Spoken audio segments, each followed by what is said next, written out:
Yes, it's a very, very strict process, and it's an internationally consistent process, so that it doesn't matter what country in the world the business is being accredited through, they have to comply with those same international benchmarking criteria. And this program was launched in Australia because Australia was the first country to have approved destination status with China. It had a long history of trade with China, and it was launched in Australia to celebrate the 40th anniversary of bilateral relations between China and Australia. The Australian government supported us very heavily, and in fact they gave us a master licence to be able to accredit Australian businesses simultaneously with the Australian government accreditation for quality. So this was the first time that this had ever been done before. So that showed the commitment of the Australian government. We then rolled it out through the world through what's called the Madrid Protocol, which is an international trademark certification system. The criteria is regularly enforced. The accredited merchants have to reapply every 12 months. They have to have a continuing education program to make sure that they're up to date with the changes that are taking place in China, the different expectations that are occurring, and the properties are audited. So the mechanism that we can work with, for example, in Australia is a classic example. They were the first hotel group.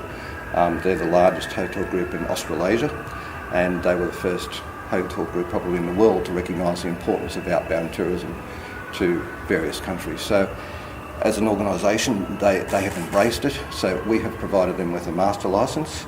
There is another process there whereby if a Chinese traveller has a problem that cannot be sorted out directly with the accredited merchant, that they can come back to us, to China Ready, so that we can work through with that. And if there's a problem then that we can't resolve, then we go to the government in the relevant country. So if something happens in America that we can't resolve, we go to the American government, or we go to the British government, or we go to the Australian government.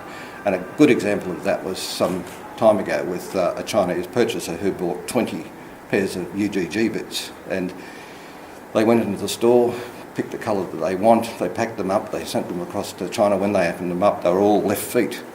And, you know, the Chinese consumer, of course, was very unhappy, so went back to the tour organisation that handled it in Australia, and they said, oh, look, there's not very much that we can do. They tried to negotiate with the person that had told them, or the supplier that had sold them, and didn't have any luck, so they came back to us, and we said, look, you know, this is a big problem.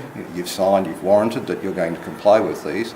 They were complaining about the cost and so forth, and we said, look, you've got one chance. You fix it now, or we take you to the Australian Fair Trading Agency. They will come in now, and they will take legal action against you. So straight away, it changed. They said, what can we do? And then we ended up getting that particular organisation to ship them across free of charge to China to resolve the situation. Now, had that person, that Chinese traveller, not bought from one of our accredited merchants, they would not have had that protection mechanism. It would have just gone around in circles and nothing would have been resolved. But because of the way in which our system's set up, it provides that genuine safety mechanism and value mechanism for the Chinese traveller. But importantly too, it also provides a value proposition for the accredited merchant, because obviously there's an investment in time, there's an investment in money for them to do our program.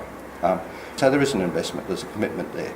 So in return, you know, we hope that the Chinese peoples and the Chinese industry will support this and reciprocate in terms of the investment and commitment that our merchants have made to trying to serve the Chinese traveller and the Chinese consumer.